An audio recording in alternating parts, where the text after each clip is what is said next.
Irmãos, nós estamos caminhando com Atos, caminhando com os apóstolos nos primeiros dias da igreja, e a nossa intenção é nós trabalharmos por partes, né? O livro de Atos é um livro grande, então a intenção é nós trabalharmos por partes. Vamos trabalhar até o martírio e teremos um mês com uma série menor, e aí depois retornaremos em Atos, iremos caminhando tranquilo, mas o objetivo é nós aprendermos a totalidade, porque às vezes quando nós vamos pensando, né, textos, a gente acaba perdendo muito do conteúdo total daquele texto. Então esse é o objetivo, a pregação em série tem esse objetivo, né? Cada semana um capítulo, cada semana um trecho, aumentando o nosso entendimento. Peço a atenção de vocês para a leitura e também para a exposição. Se você não precisar, não se levante, e preste bastante atenção, esteja atento àquilo que o Senhor estará falando aos nossos corações. Eu farei a leitura, é uma leitura longa, como eu disse. Atos é um livro histórico, né? Ele traz narrativas, então às vezes nós temos grandes narrativas. Hoje nós vamos ler do versículo 12 ao versículo 42, eu peço que você acompanhe. Muitos sinais e prodígios eram feitos entre os apóstolos entre o povo pelas mãos dos apóstolos. E todos costumavam se reunir de comum acordo no pórtico de Salomão. Mas dos restantes ninguém ousava juntar-se a eles, porém o povo tinha grande admiração por eles. E aumentava sempre mais o número de crentes no Senhor, uma multidão de homens e mulheres, a ponto de levarem os enfermos até as ruas e colocarem sobre os leitos e macas, para que ao passar Pedro, ao menos a sua sombra se projetasse sobre algum deles. Vinham também muita gente das cidades vizinhas de Jerusalém, levando doentes e atormentados por espíritos imundos, e todos eram curados. Levantando-se, porém, o sumo sacerdote e todos os que estavam com ele, isto é, o partido dos saduceus, ficaram com muita inveja.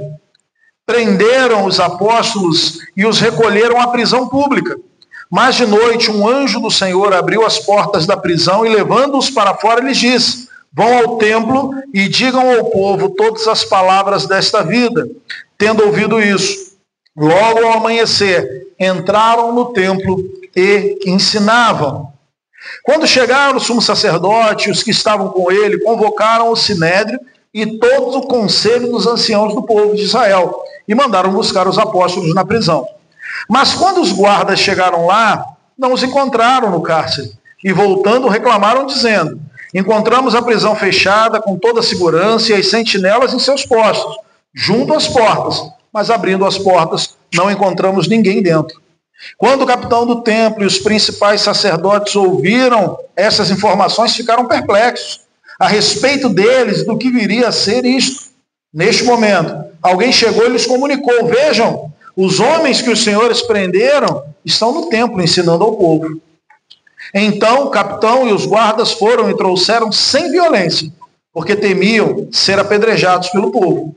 Trouxeram os apóstolos, apresentando-os ao sinédrio, o sumo sacerdote os interrogou, dizendo: não é verdade que ordenamos expressamente que vocês não ensinassem desse nome? No entanto, vocês encheram Jerusalém com a doutrina de vocês e ainda querem lançar sobre nós o sangue deste homem? Então Pedro e os demais apóstolos afirmaram: é mais importante obedecer a Deus do que os homens.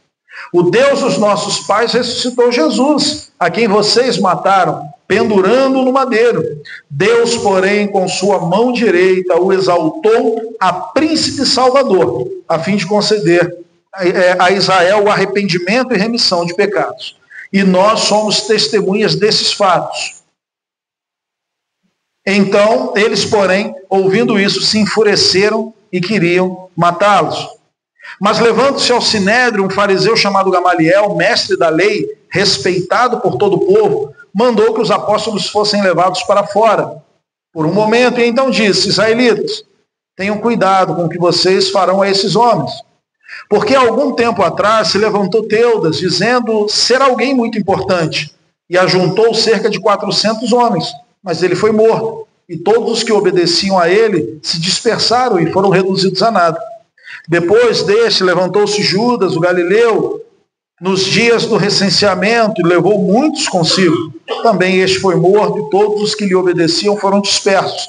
Neste caso, digo a vocês, não façam nada contra esses homens, deixe que vão embora. Porque se esse plano ou esta obra vem dos homens, será destruído. Mas se vem de Deus, vocês não poderão destruí-los e correm o risco de estar lutando contra Deus.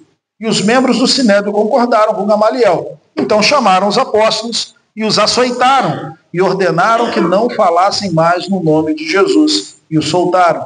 E eles se retiraram do Sinédrio, alegres por terem sido considerados dignos de sofrer afronta por este nome.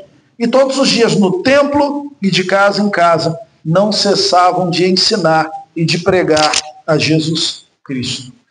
Vamos orar mais uma vez? Deus, nós pedimos ao Senhor que ilumine a nossa mente neste momento, que toda a nossa atenção esteja voltada para o Senhor e para a sua palavra, para a leitura e a exposição do texto sagrado.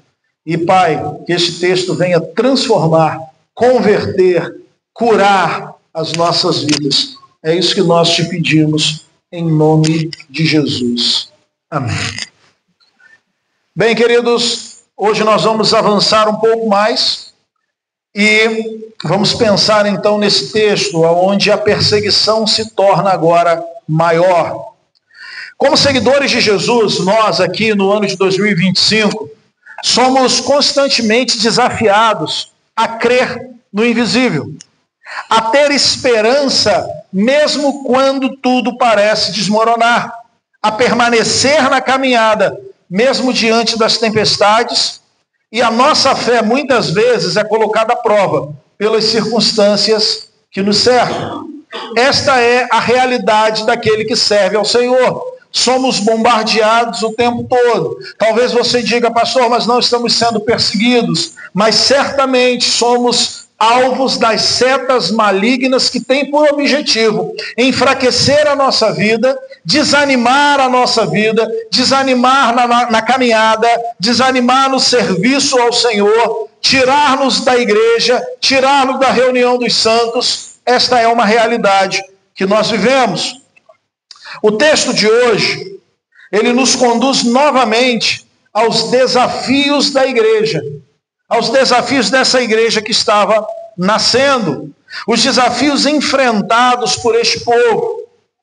E aí nós vemos aqui, é um tempo de grande poder, mas também um tempo de grandes problemas, grandes perseguições, uma intensa oposição. Quando nós vimos no capítulo 4, vimos esta oposição começando. Então Pedro e João, eles são presos, todo o Sinédrio se reúne, ali estavam reunidos 70 líderes, né? O Sinédrio era composto de 70 líderes mais o sumo sacerdote, e eles se reuniram para julgar, e naquele primeiro momento, capítulo 4, foram apenas ameaças. Não fale mais, nós não queremos mais que vocês falem no nome de Cristo. Mas eles continuaram pregando. Eles não se acovardaram diante da oposição que começava. Ao avançarmos no texto, nós vimos que a natureza deste poder, este poder que estava enchendo os apóstolos, era um poder divino. Não era uma força natural. É como nós aqui pensamos, precisamos pregar o evangelho e não podemos parar de pregar. Mas, irmãos, você tem que concordar que a motivação, o poder, a força para pregarmos o evangelho vem do próprio Deus. Não é algo natural, porque nós sabemos que a mensagem do evangelho não é uma mensagem benquista, nós sabemos que a mensagem do evangelho ela é confrontadora, nós sabemos que a mensagem do evangelho confronta o homem com relação ao seu pecado. Então, a motivação que nós temos e a força que temos para pregar o evangelho, assim como esses homens aqui, é um poder que vem de Deus.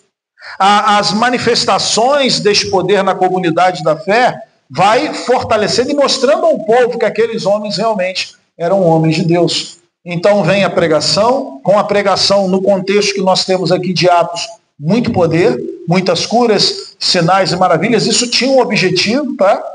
Talvez você se questione lendo Atos e pense, por que a gente não vive um tempo igual esse, com tantos sinais, com tantas maravilhas? Porque existia um motivo para ter tantos sinais e maravilhas. Que motivo era esse? Os apóstolos estavam provando para aquele povo, para o sinédrio, para os líderes, que eles estavam fazendo essas coisas pelo poder de Jesus Cristo. Por isso que Pedro fala o tempo todo, nós estamos fazendo em nome de Jesus, que vocês crucificaram, mas que Deus ressuscitou. Então esse era o grande objetivo, mostrar que eles eram seguidores de Cristo e que Cristo continuava fazendo milagres através agora da vida dos apóstolos.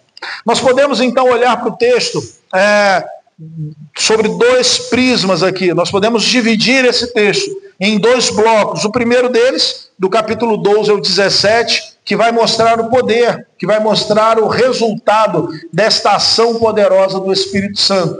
Mas, logo após, a partir do versículo 18, nós vemos a perseguição. Vamos então primeiro olhar para o poder em meio à perseguição. Versículos 12 a 17 que nós lemos. Quando nós olhamos para o início do capítulo 5, nós vemos que Deus, ele aplica disciplina. O primeiro caso de disciplina na igreja de Jerusalém é capítulo 5, do versículo 1 ao versículo 11. Ananias e Safira, motivados por uma espiritualidade falsa e querendo receber, então, palavras, querendo receber daqueles homens palavras de elogio, eles decidem vender uma propriedade. Viram como Barnabé foi elogiado, recebeu inclusive um nome de José para Barnabé, agora eles também querem isso. Mas o que eles fazem, na verdade? Tentam mentir para Deus e para a igreja. Tentam reter parte de um valor que era deles, que não havia uma obrigatoriedade para dar. O que é que Deus faz? Aplica disciplina. Tanto Ananias quanto Safira, eles morrem ali, naquele momento, são fulminados. Tentam mentir para o Espírito, e é isso que Pedro diz, e eles são mortos. Isso trouxe grande temor para a igreja. Isso trouxe um temor grandioso para a igreja. Mas o texto ele segue nos mostrando que não só temor, mas como a igreja agora, ela caminhava em Jerusalém. As coisas que estavam acontecendo, em primeiro lugar, o poder de Deus estava atraindo outras pessoas. A igreja continuava crescendo.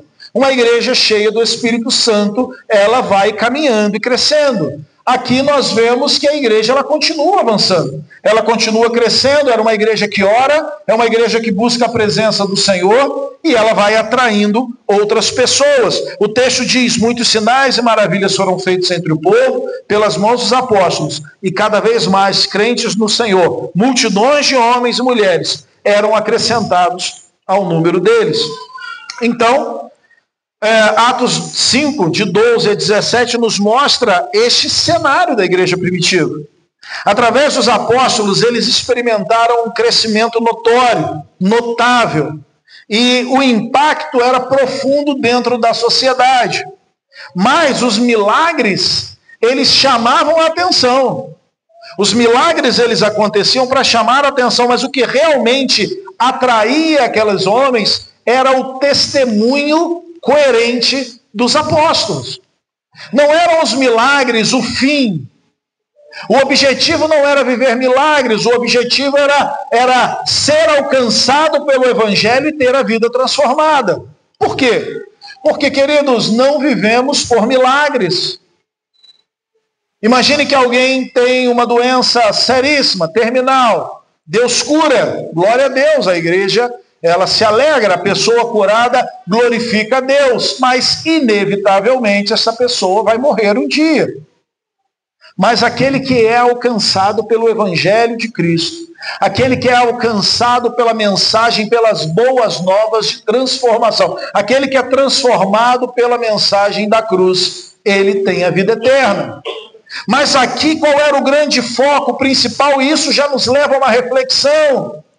Os milagres aconteciam, chamavam a atenção do povo, mas o que atraía este povo? A pregação do evangelho e o testemunho coerente desses homens. Eles eram crentes e eles viviam desta forma. Eles eram crentes e eles viviam uma vida santa. Por isso pessoas eram atraídas. Não adianta nada, irmãos, nós nos sentarmos nessas cadeiras, nós pregarmos, tocarmos ou cantarmos, ficarmos na porta e ainda assim não viver uma vida digna no dia, uma vida digna do evangelho durante a semana. Não adianta nada você vir e ter uma capa, uma maquiagem piedosa no domingo, se na segunda, na terça, quarta, dentro de casa, no ambiente de trabalho, você é uma pessoa que não agrega, você é uma pessoa que não dá testemunho, você é uma pessoa que não é coerente com aquilo que você diz crer. Então nós precisamos ter cuidado e aprender com os apóstolos. Por que tantas pessoas eram atraídas? Porque eles viviam uma vida coerente. E com certeza você, se já não zombou de um crente fajuto, você já foi esse crente fajuto que fala uma coisa e faz outra, e é motivo de escândalo. E é motivo de escândalo para os de fora. É motivo das pessoas olharem e falarem, não, crente igual fulano, crente igual Marcelo, não, estou fora. Crente igual Flávio, não, olha o testemunho. O cara fala que é crente, ela fala que é... Olha como é que ela age. Nós precisamos entender isso. O cristianismo nos transforma. A mensagem da cruz nos transforma. Os discípulos mostram isso. Essa comunidade cheia do Espírito vivia de uma forma coerente. E quais eram as marcas desta comunidade? Amor e santidade. Eles amavam, nós vimos isso através da generosidade, mas eles viviam uma vida santa. Eles viviam uma vida separada. Nós somos muito prontos a concessões quando tratamos de santidade. Como se alguns exemplos bíblicos não se aplicassem a nós, porque afinal de contas, pastor, a gente vive num mundo muito diferente. Nós temos muitas coisas, nós temos muitas opções. Os apóstolos ali era fácil, os caras andavam a pé ou a cavalo, não tinha tecnologia, mas nós não. Então parece que nós vivemos num tempo de concessão, num tempo em que Deus não vai cobrar de nós, por exemplo, que nós oremos, ou não vai cobrar de nós porque não oramos, mas afinal de contas nós tínhamos muita tecnologia, tem o celular, tem o tablet, tem a televisão, tem a Netflix, tem a Amazon, tem tantas coisas, não dá tempo. Ou a leitura bíblica, sobre aquela desculpa, não gosto muito de ler, a minha leitura não é muito boa, a minha vista não está boa, irmãos, compra um óculos. A visão não está boa, compra um óculos. Leia a Bíblia. Você entende? Nós não vivemos um tempo de concessões em que Deus impõe aí, ou nos dá a liberdade de termos concessões. Essa comunidade ela era marcada por amor e por santidade. Eram pessoas que oravam, eram homens e mulheres que viviam uma vida de oração, de comunhão e uma vida de santidade.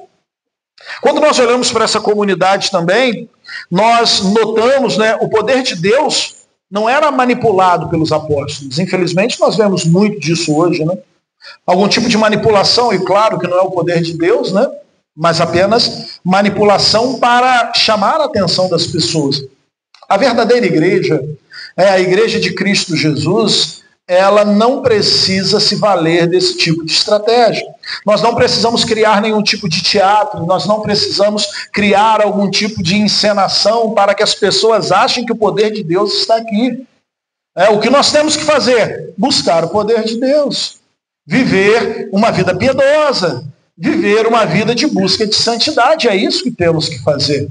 E viveremos as dificuldades, as lutas, as dores desta vida, mas o poder de Deus aqui não era manipulado, muito pelo contrário, Os discípulos eram apenas instrumentos deste poder. O crescimento da igreja não era fruto de uma estratégia de marketing, mas da presença manifesta de Deus entre eles. Você precisa e nós precisamos entender isso. A grande questão é que nós estamos mergulhados nessa cultura que é muito pragmática, é muito imediatista, e a gente acha que se nós utilizarmos as ferramentas certas, nós conseguiremos chegar ao objetivo. Qual é o objetivo? O objetivo é ter gente, pastor. Então nós podemos utilizar estratégias de marketing, muitos outros tipos de estratégias, porque o objetivo é ter gente. Mas se o objetivo é fazer discípulos, se o objetivo é ver pessoas sendo salvas, só existe um caminho para isso. É exatamente o Evangelho de Cristo. Somente o Evangelho. Somente a Escritura. E eu sei que é difícil. Nós não vivemos concorrência, irmãos. Pastor, mas não temos tanta gente quanto gostaríamos. Mas o quão santo nós temos vivido? O quão coerente é a nossa vida com a mensagem que nós pregamos? O quão evangelizadores nós somos, olhando para este texto de Atos e para a vida desses homens. O quanto nós temos pregado o Evangelho nos círculos que nós estamos e o quanto temos influenciado vidas. Você entende isso? É muito mais uma responsabilidade nossa, porque estamos caminhando neste mundo como discípulos do Senhor, que devem pregar o Evangelho. O poder de Deus, então, se manifestava. Precisamos, mais uma vez, ser lembrados, né, que a obra na vida da igreja depende completamente do Espírito Santo. Não há formas de nós manipularmos este poder espiritual para que as pessoas não. É a pregação do Evangelho. Uma vez perguntaram, né, o pastor Mark Dever, o pastor Mark é uma das mentes ali que deram início ao projeto, ao Ministério 9 Marcas que utilizamos aqui para a igreja. E quando ele ia assumir essa igreja, perguntaram qual o plano de crescimento para a igreja. E ele disse: meu plano para a igreja é pregar o Evangelho, orar, discipulado e paciência. A grande questão é que nós falhamos nessas pequenas coisas, nessas coisas relativamente simples, né?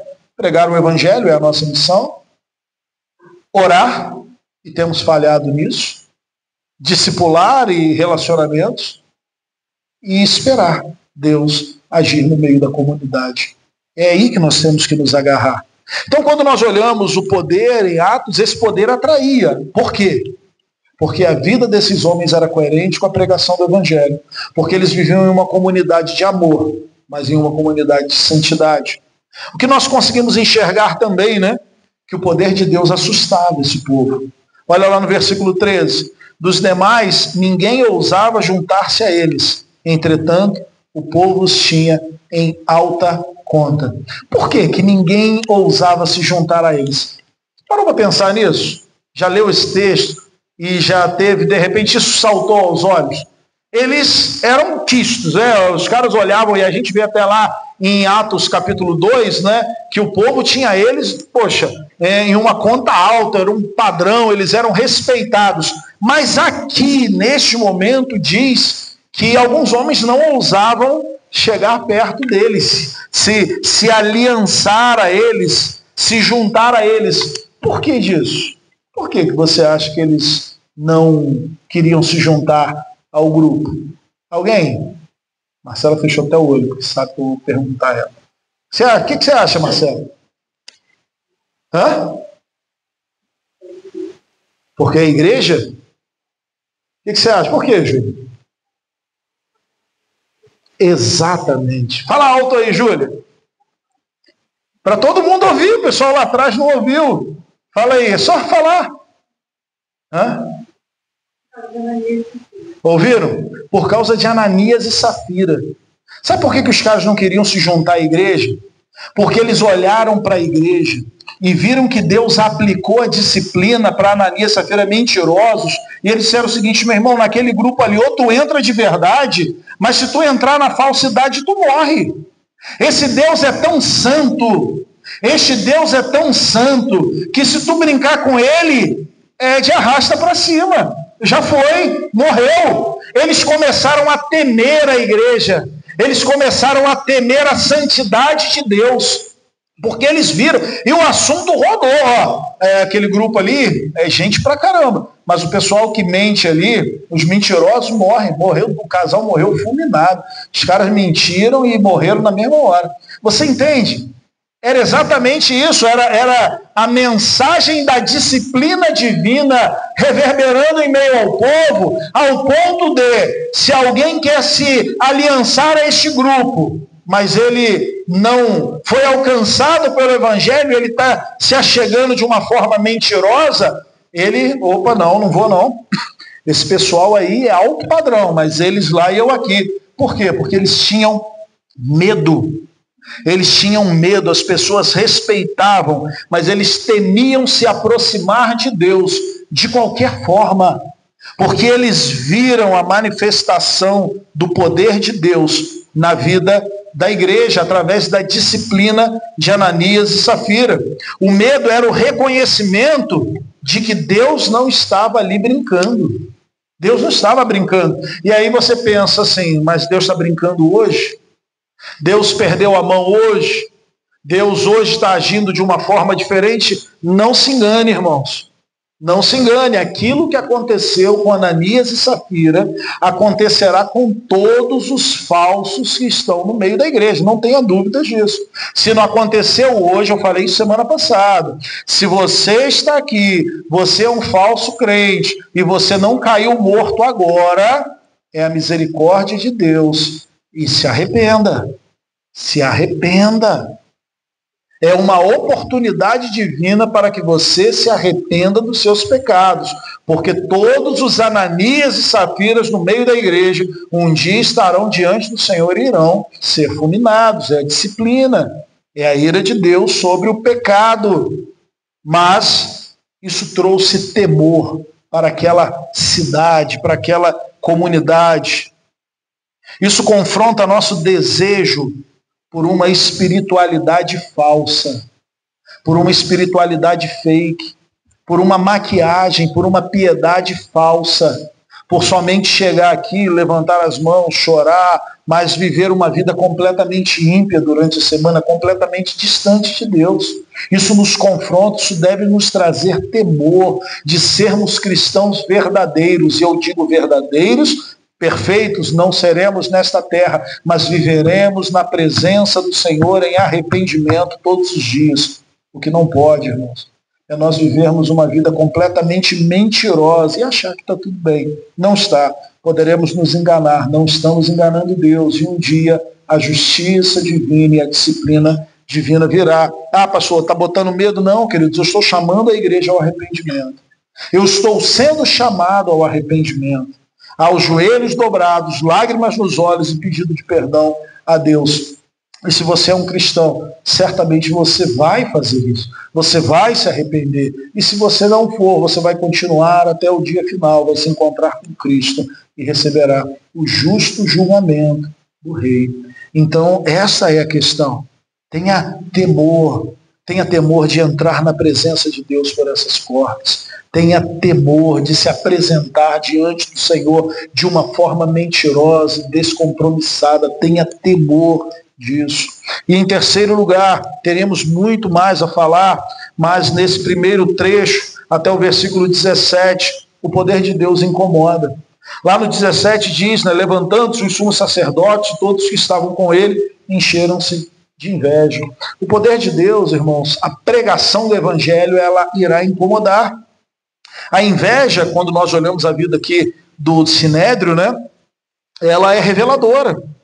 Os líderes religiosos não estavam incomodados com o escândalo moral.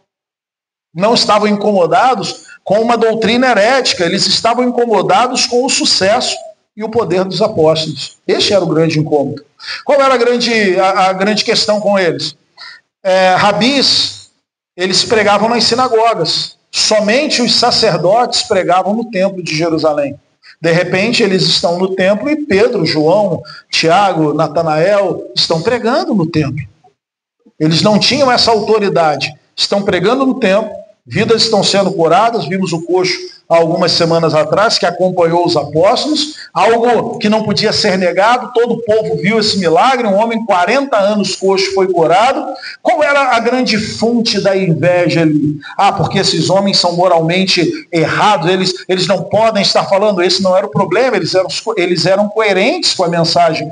Mas essa mensagem então é uma falsa mensagem, eles estão falando de um Messias, e isso é tudo uma mentira. Não, eles sabiam que haviam profecias. Os apóstolos estavam provando e dizendo, olha, este Jesus a quem ele é o que foi enviado por Deus. O problema não era a doutrina. Qual era o problema?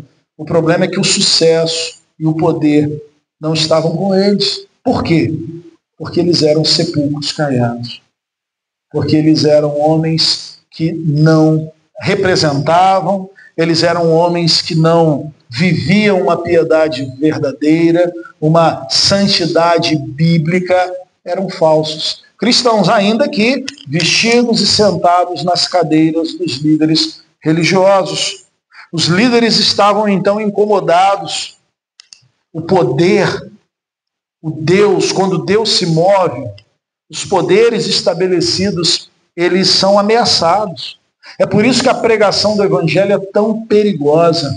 É por isso que quando um crente cheio do Espírito Santo se levanta, ele é perigosíssimo. Por quê? Porque o Evangelho, Deus se movendo através do seu povo, ameaça os poderes estabelecidos.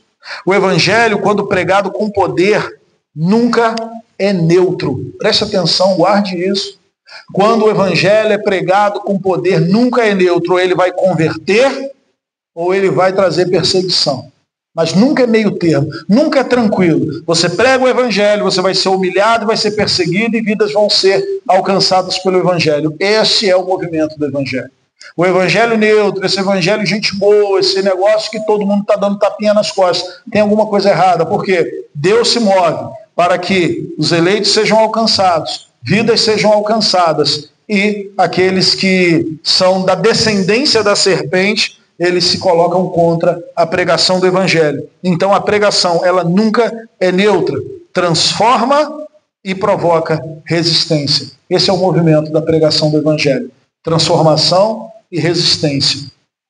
Então, nesse primeiro bloco é isso que nós vemos. O poder de Deus é maravilhoso, vidas são alcançadas, o povo está admirado, mas também temeroso. Deus está agindo no meio do povo e a raiz da inveja, o pecado da inveja, toma conta do Sinédrio. E a partir daí, nós podemos pensar ainda sobre esse bloco, né? O que essa passagem vai significar para nós hoje? Você entendeu o contexto aqui, você entendeu a história, você entendeu os personagens e aquilo que estava acontecendo. Beleza, estamos lá em Jerusalém. Mas e agora? Brasil, São Pedro da Aldeia, ano de 2025. O que esta passagem significa para nós? Em primeiro lugar, irmãos, o poder de Deus não está limitado às circunstâncias. Não estava limitado há 2000 anos atrás e não está limitado hoje. Assim como no dia dos apóstolos, Deus continua agindo de maneira poderosa e que até desafia, né, a lógica, vai desafiar os poderes e age em nossas limitações. Não imagine, não viva acreditando que você só conseguirá fazer a obra quando alcançar um estado de perfeição. Nós não alcançaremos. Pecado é algo seríssimo, mas o poder de Deus que nos alcançou, nos possibilita lutar contra o pecado. Então vivemos uma luta constante. Vivemos dentro de um ringue constantemente lutando contra o pecado. E enquanto lutamos contra o pecado, nossa vida é santificada, separada para Deus. E Deus está usando a nossa vida. Deus está usando as nossas vidas. Deus não está limitado às circunstâncias. Deus vai nos usar no ambiente que nós estamos, Deus vai nos usar no bairro que nós estamos, Deus vai nos usar no trabalho que nós estamos, aonde nós estamos vivendo, no bairro que nós estamos, ao lado ali daqueles vizinhos complicados. Então a grande questão não há limitação para o poder de Deus. As limitações, por vezes, são enxergadas por nós. Eu não consigo chegar até lá, eu não consigo acessar aquela pessoa, aquela ali é muito complicada para o Evangelho. Isso é uma questão humana. Somos nós que colocamos essas limitações. Deus não. colocando as nossas vidas nas mãos de Deus. O poder de Deus não está limitado às circunstâncias. Em segundo, que nós podemos aplicar para hoje, a verdadeira fé gera temor e gera atração. Então, a dinâmica continua. Você vai pregar o evangelho, as pessoas vão ouvir a mensagem, algumas vão se render à mensagem e outras vão se colocar contra você por conta da mensagem. Hoje nós temos no mundo, países onde o evangelho é perseguido, onde cristãos estão presos, onde cristãos estão sendo mortos neste exato momento. Aqui nós vivemos algum tipo de perseguição, mas ainda algo muito mais ideológico, muito mais pontual, mas o evangelho continua sendo perseguido e o evangelho continua fazendo com que essas duas, ou a atração ou o temor, eles aconteçam no coração dos homens, ou eles se rendem, ou eles se levantam contra a mensagem do evangelho. Quando a igreja vive de maneira autêntica e o poder de Deus se manifesta, as pessoas não se sentem apenas confortáveis, elas sentem este senso de reverência, um reconhecimento de que estão diante de algo maior do que elas. E aí a pergunta será que nossa igreja tem sido um lugar aonde podemos experimentar tanto a graça acolhedora quanto a santa reverência diante de Deus? Será que de fato somos reverentes? Será que estamos aqui com o nosso coração reverente diante de Deus e podemos experimentar esta graça que acolhe, que transforma, ou simplesmente estamos aqui reunidos por nós mesmos, em nosso próprio nome? E em terceiro lugar, Deus opera através de pessoas comuns. Os apóstolos eram homens comuns. Não existiam ali super-homens. Não existiam ali super-crentes. E isso nos chama a responsabilidade, irmãos. Nós vamos olhar a Bíblia, Pastor Luiz Saião, esses dias em uma aula, ele dizia, a Bíblia não esconde os problemas, os defeitos morais dos personagens. Nós vamos ver Davi, o grande rei, adulterou, nós vamos ver Salomão, o pai da fé, ele mentiu, nós vamos ao longo da história enxergar pecados terríveis, pecados que o próprio Pedro negou a Jesus Cristo, os apóstolos fugiram quando Cristo foi preso, são homens comuns. Nós vemos Elias temendo, fugindo, tomado por uma depressão. A questão Deus usa pessoas comuns. Deus usa pessoas igual a mim, igual a você. São esses que Deus usa. E tem usado ao longo da história. E por vezes nós estamos nos diminuindo, E, não, eu sou pequeno demais. Teve um que falou isso, Gideão falou, olha, minha tribo é menor, minha família é menor, eu sou o menor dos menores, é você mesmo. Deus usa homens e mulheres comuns para fazer coisas grandiosas, para viver experiências grandiosas. Então não adianta se esconder. São essas as pessoas que Deus usa. Mas então o resto do texto, do versículo 18 ao 42, nós vamos, numa visão panorâmica aqui, ele vai nos mostrar a perseguição. Esses homens, então, o Sinédrio decide prender os apóstolos, e agora não mais, só Pedro e João, a primeira prisão foi Pedro e João, agora prende todos eles. Essa sequência dramática dos eventos agora vão se desenrolar, os apóstolos são presos, mas são libertos de uma forma milagrosa, um anjo vai lá, abre a prisão, coloca os apóstolos para fora, a prisão fica fechada, os sentinelas no lugar, ninguém viu nada, algo milagroso. No outro dia de manhã, os apóstolos retornam para o templo e continuam pregando o evangelho até que são novamente chamados diante do Sinédrio. A perseguição agora vai se intensificar. E o que nós enxergamos, irmãos, neste texto que fala aos nossos corações? Em primeiro lugar, o testemunho desses homens. Eles não se limitavam, eles não se acovardavam, eles continuavam pregando. Observe a ousadia dos apóstolos. Não se intimidam. E por que eles não vão se intimidar? Porque eles são testemunhas oculares da ressurreição de Cristo. Eu falei isso semana passada e repito, a ressurreição é este motor, A ressurreição, né, na pregação do evangelho, o que fazia com que esses homens tivessem tanta ousadia? Eles viram o Cristo ressurreto. Por que isso é tão importante? Porque tudo que Jesus disse se cumpriu. Ele falou: eu vou para Jerusalém, eu vou morrer no terceiro dia, e quando eu for para o Pai, eu vou enviar o Espírito, vocês estarão amparados, vocês não estarão sozinhos, ele vai falar através de vocês, o poder.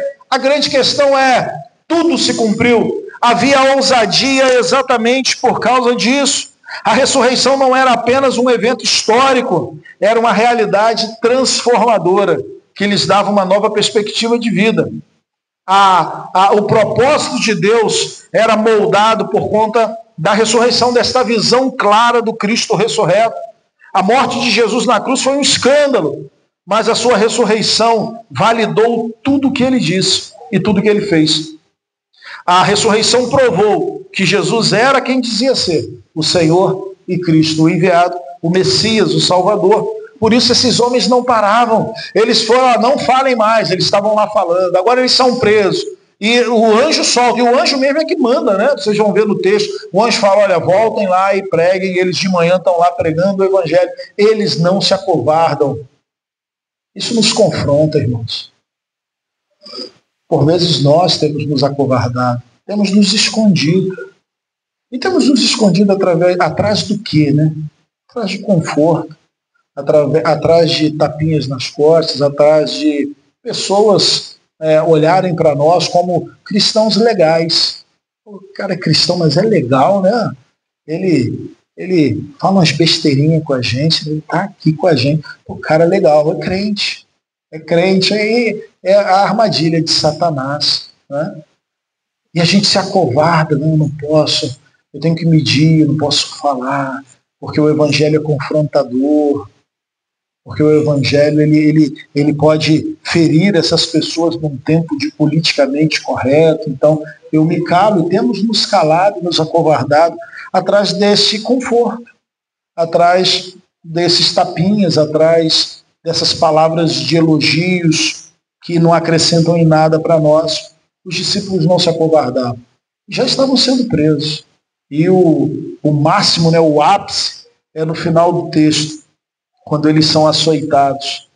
Agora, o que nós vemos? A perseguição começa, Deus continua agindo em meio à perseguição. Esses homens são libertos da prisão de uma forma milagrosa. O anjo vai, abre a porta, os caras saem, fecha, tudo fica fechado, tudo do jeito que tinha que estar. Só que os apóstolos não estavam mais lá. Deus agindo. E aí, queridos, Deus sempre age dessa forma? Não. Algumas vezes Deus vai agir nos livrando das tempestades. Em algumas outras vezes Deus vai agir dentro da tempestade com a gente. Nem sempre seremos livres das prisões. Nem sempre as tempestades irão cessar no tempo que a gente acha que deve cessar. Mas qual o ponto aqui? Deus sempre estará com o seu povo.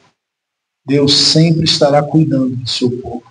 E o pior que pode acontecer com a gente nesta terra, o pior, é a morte. Mas a morte, como disse o pastor John MacArthur, é uma célula que o único poder que tem é nos pegar pelas mãos e nos levar à presença do nosso Senhor. Então, estamos seguros. Qual foi o grande milagre divino para o cuidado e salvação das nossas almas? Porque Deus amou o mundo de tal maneira que deu o seu Filho unigênito, para que todo aquele que nele crê não pereça, mas tenha a vida eterna. Esse texto vai nos lembrar, esse trecho, né, vai nos lembrar que Deus está conosco mesmo nos momentos mais difíceis da nossa vida.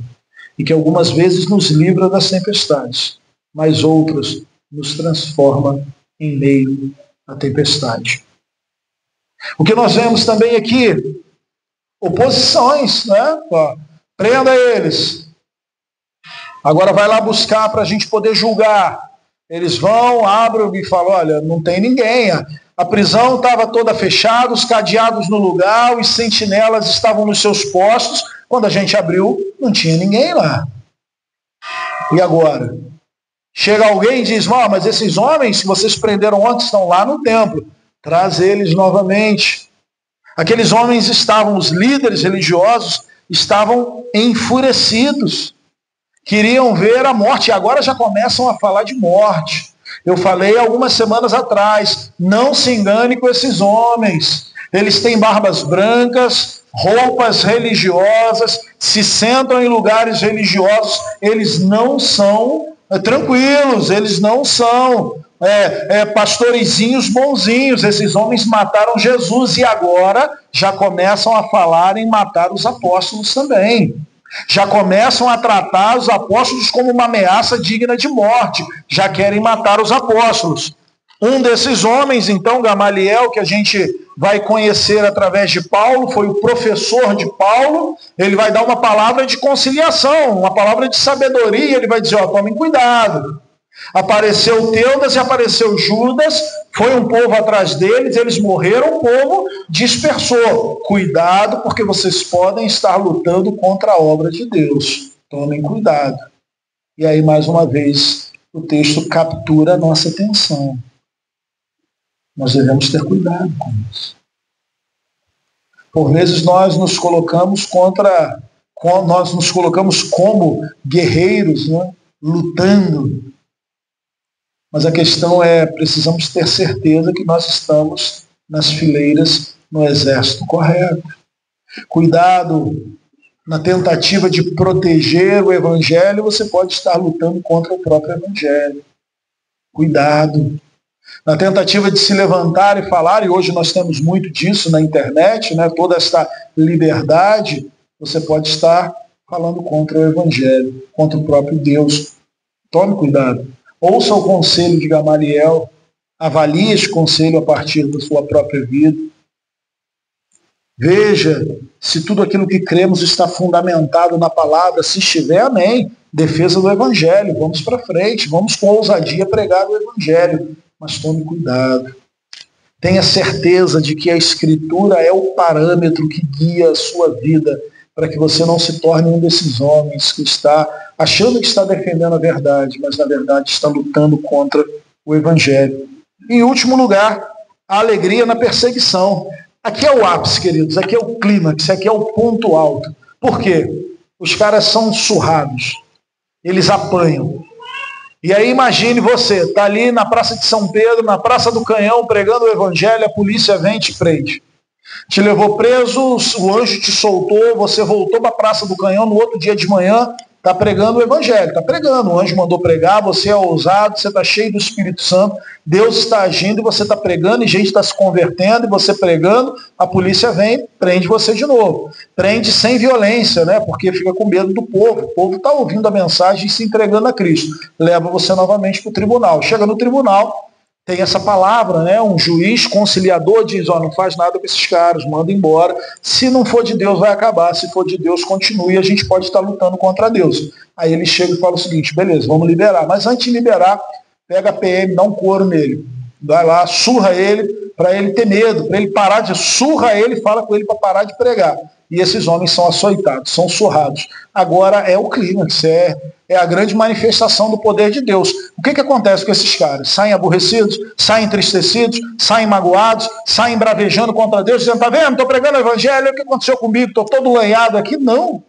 Eles saem felizes, porque foram dignos, foram achados dignos de sofrer pelo evangelho de Jesus Cristo. O texto que a gente leu lá de Pedro, né? Pedro, que apanhou nesse dia, anos depois, vai escrever e dizer, olha, se vocês sofrem como cristão, se alegrem, porque um dia ele se alegrou com as costas toda lanhada. Ele se alegrou porque mataram o meu Senhor e agora eu sou digno de apanhar pelo nome dele. É algo totalmente contrário à cultura em que a gente vive. Até o nosso próprio senso de proteção. Mas a alegria. São açoitados, advertidos, mas saem regozijantes. Que contraste com a atitude que nós teríamos, né? Em vez de desânimo, Alegria. Essa alegria não é motivada por um desejo de sofrer, tá? Não é, não, esses homens eram, de alguma forma masoquistas, não, eu quero sofrer, eu gosto do sofrimento. Não era essa a motivação, né? A motivação deles, a alegria deles não era motivada pelo desejo de sofrer, mas por uma profunda convicção de que eles estão do lado certo da história. Eles sabem que eles estão do lado certo. Eles estão participando do sofrimento de Cristo e, consequentemente, irão participar da glória de Deus. Não é só sofrimento, irmãos. Talvez você esteja sofrendo pelo Evangelho. Talvez nessa caminhada você sofra pelo Evangelho. Mas eu digo para você, não é só sofrimento. No dia final, nós seremos participantes da glória do Cordeiro. Nós sofremos nessa terra, mas receberemos uma coroa no dia final. Estaremos do lado de Cristo no dia final. Estaremos desfrutando desta glória no dia final. Então permaneça firme. Se alegre com os sofrimentos. Se alegre não porque sofre, mas porque é um cristão. E como nosso Cristo sofreu, sofremos também. De formas diferentes, mas ainda assim sofremos. E eu concluo aplicando, essa segunda parte do nosso texto. O que esse texto nos ensina? Que podemos ter a mesma ousadia que os apóstolos tinham. Se a nossa ousadia em testemunhar a Cristo não brotar da ressurreição, ela é frágil. Muitas vezes tentamos nos armar com argumentos intelectuais, argumentos filosóficos, mas a verdadeira força para compartilhar o Evangelho vem da convicção inabalável de que Jesus vive. Jesus está vivo. Por isso temos essa convicção de pregar o Evangelho. Então você pode ter a mesma ousadia que esses homens. Por quê? Porque a força e o poder está na convicção de que o nosso Senhor está vivo neste momento. O nosso Senhor está sentado à destra de Deus, Ele está comandando todas as coisas e nos enviando a pregação do Evangelho. A segunda que nós aprendemos, devemos obedecer a Deus acima dos homens. Essa foi a grande fala de Pedro, a quem nós devemos obedecer. É a segunda vez que ele fala isso para o Sinédrio. Os apóstolos enfrentam uma escolha clara: obedecer aos homens ou a Deus. Em nosso mundo somos constantemente confrontados com as pressões para nos conformar, para silenciar a nossa fé, em nome da convivência e da aceitação social. Em que área das nossas vidas, a pressão social tem nos impedido de obedecer plenamente a Deus? Em que área? Em que área da nossa vida a pressão social tem nos impedido de sermos ousados na pregação do Evangelho? Estamos dispostos a sofrer as consequências de seguir a Cristo, mesmo quando isso vai nos tornar impopular, mesmo quando seremos deixados de lado, não participaremos dos grupinhos, não seremos aquelas pessoas aplaudidas quando entramos no ambiente, ou talvez apontados, o cara chato, crente, só vive falando do Cristo vivo. O que tem nos impedido? Qual pressão social tem impedido você de obedecer a Deus? Em último lugar, a alegria no sofrimento. A ideia de regozijar-se no sofrimento é estranha para muitos de nós. No entanto, o sofrimento por amor a Cristo nos alinha com Ele e nos permite participar de algo maior que nós mesmos. Estamos participando de algo maior do que nós. Todos nós queremos fazer coisas grandes, irmãos.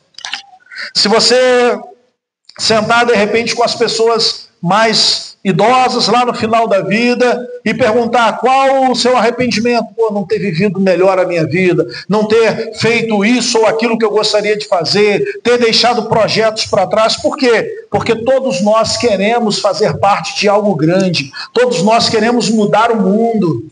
Você conversa com jovens, eles querem mudar o mundo, mas a grande realidade é que no momento que somos alcançados por Cristo, nós somos alcançados para o maior de todos os projetos, a pregação do Evangelho, o testemunho do Cristo vivo. Se existe um desejo no seu coração de fazer algo grande, pregue o Evangelho, entregue este coração desejoso diante do Senhor. Eu sei que tem coisas maravilhosas que pessoas estão fazendo neste mundo. Eu sei que pessoas vão encontrar cura para doenças terríveis, e isso é algo muito bom. Pessoas vão criar tecnologias que vão facilitar a nossa vida, e isso é algo muito bom. Pessoas que vão escrever canções que vão quebrar corações, belíssimas. Pessoas vão fazer filmes que vão emocionar a muitas pessoas, e isso não é algo ruim. Mas sabe qual é a grande questão? Tudo isso vai ficar aqui nessa terra. Porque para onde nós vamos não tem doença, não haverá necessidade de remédios, hospitais ou grandes tecnologias de cura. Então, essas pessoas se ocupam com isso. Isso é algo bom, é graça de Deus, é graça comum. Mas existe algo que nós devemos nos ocupar. E o que nós devemos nos ocupar? A pregação do Evangelho. O testemunho do Cristo ressurreto. Esse é o maior de todos os projetos.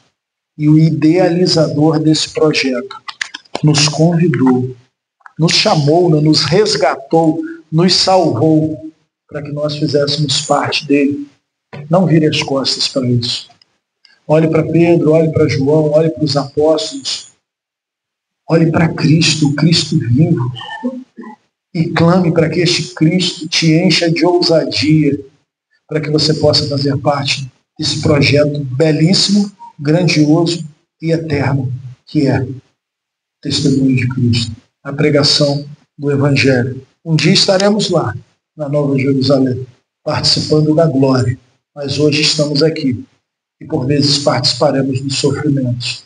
Devemos nos alegrar, porque somos dignos, estamos alinhados com o nosso Senhor Jesus Cristo. Feche seus olhos, vamos orar. Pai, muito obrigado. Obrigado por sua palavra, Deus. Obrigado por esta noite. Obrigado pelos irmãos presentes e aqueles que não estão. O Senhor conhece os motivos. Esteja abençoando, Pai, cada um deles. Perdoa, Senhor, os nossos pecados, a nossa omissão, a nossa fraqueza, a nossa covardia. E abençoa-nos, Pai, para que possamos ser homens, mulheres cheios do seu Espírito Santo, ousados, pregando o Evangelho, participando desse projeto, que é a pregação do Evangelho. É isso que nós pedimos, em nome de Jesus. Amém.